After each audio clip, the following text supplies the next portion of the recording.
سلام، امیدوارم که حالتون خوب باشه. لاله هستم از کانال سبز و ترش و با یه رسیپی دیگه در خدمتتون. اگه از طرفدارای فیلم‌های ترکی باشین احتمالاً زیاد دیدید وقتی مثلا سر کارن برای استراحت میخوان برن میگن بریم یه سیمیت بخوریم یا بریم یه برک بخوریم. یه جورایی برک و سیمیت شده نماد ترکیه و خیلی هم روش تعصب دارم. چند روز پیش با خواهرم لیلا صحبت می‌کردیم. گفت می‌خوای ویدیو بعدی چی باشه؟ گفتم هر چی تو بگی، ولی میدونستم می‌خواد بگه برک درست کن چون از خود ترکا بیشتر دوست داره. اولش یکم مردد بودم، گفتم شاید تهیه خمیرش توی ایران براتون راحت نباشه، بخاطر اینکه یه خمیری داره تقریبا شبیه نون تیری خودمون.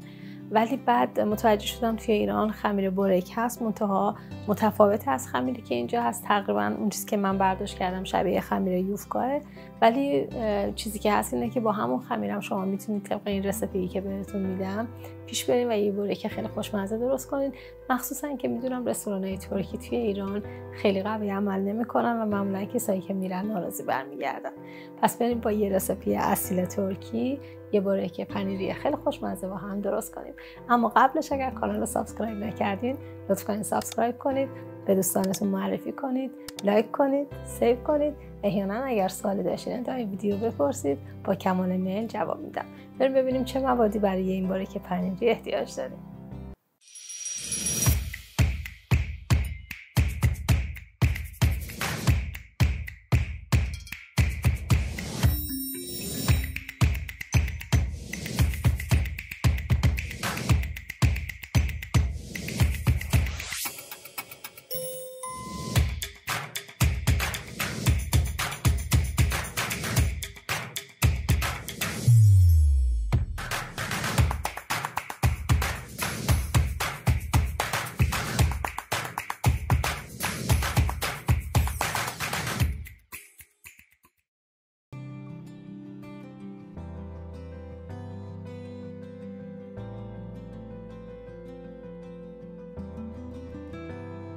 خب اولین کاری که میکنیم یه سس درست میکنیم که این سس میره بین لایه‌های خمیر و از روغن، تخم مرغ و شیر درست میشه. یه مقدار تخم مرغ رو اول میزنم در حدی که فقط از هم باز بشه. قرار نیست تخم مرغ رو بزنیم، همینقدر که از هم باز بشه کافیه. حالا روغن،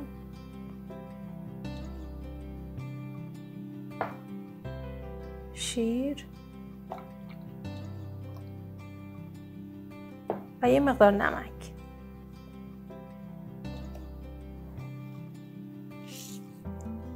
باز 2 مرتبه هم میزنیم، همینقدر که مخلوط بشه میذاریمش کنار و میریم برای مرحله بعد.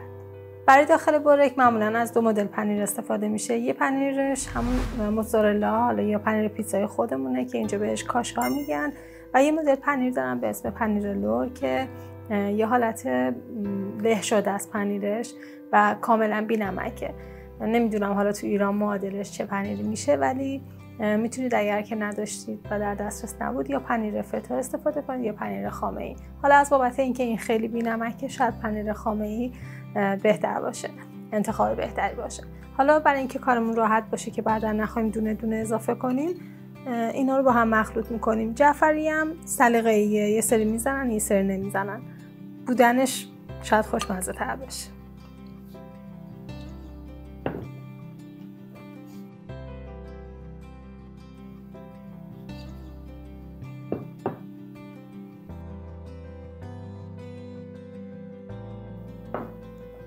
حالا همینا رو فقط با هم مخلوط میکنیم و باز 2 مرتبه میریم برای مرحله بعد.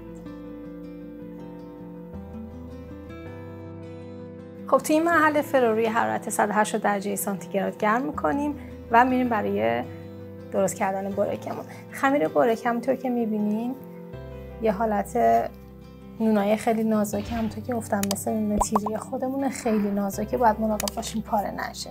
که توی هر بسته معمولا 3 تا یا 5 تا دونه از این نونا هست. من سطح کارم هم با سرکه اسپری زدم که کاملا تمیز باشه و بتونم از خمیرم راحت استفاده کنم. خب این خمیر ماست که یکی از لایه هاشه. خب من کف ظرفم رو با یه مقدار از روغنی که روی ظرف گرفته چرب میکنم و اول یه دونه از این لایه ها رو پهن میکنم کف ظرف.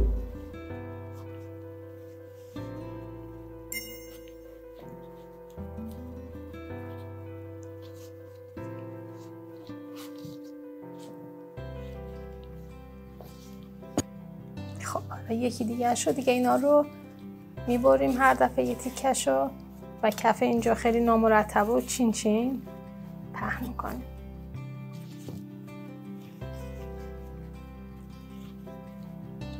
و از این سس داخلش میدیم.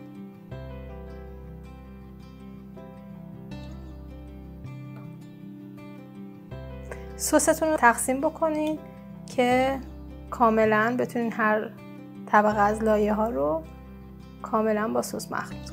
بعضیا قسمت فقط وسط رو پنیر میذارن، من دوست دارم تو 2 لایه بذارم، یعنی تقریبا 2 لایه نونمو بچینم، پنیر بذارم، 2 مرتبه 2 لایه نون و بعد پنیر. این دیگه به خودتون مربوطه که چطور بخواین.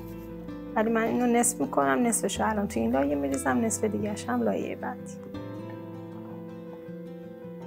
یک کوچولو از سس هم میدیم و 2 مرتبه خمیر.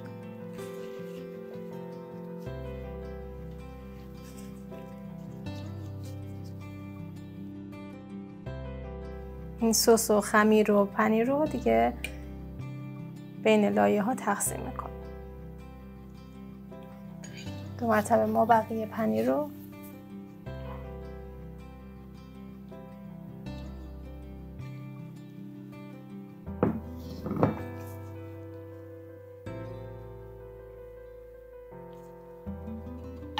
یه مقدار دیگه از سس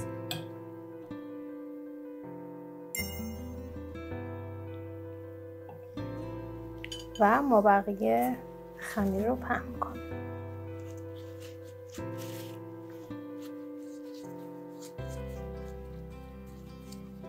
حالا اضافه های خمیر اولمون هم میاریم روی کار و خوشگلی این خمیر به اینه که این خمیر روش نامرتب باشه، یعنی یه حالت چین خورده و نامرتب. حالا روش رو کاملا پرس میکنیم که این مواد یه دست بشه کامل و ما بقیه سس رو میدیم روش.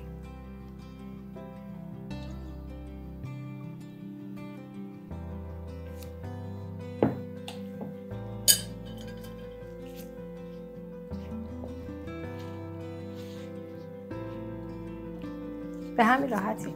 حالا میره داخل فر تا زمانی که از زیر و رو کاملا برشته و طلایی بشه.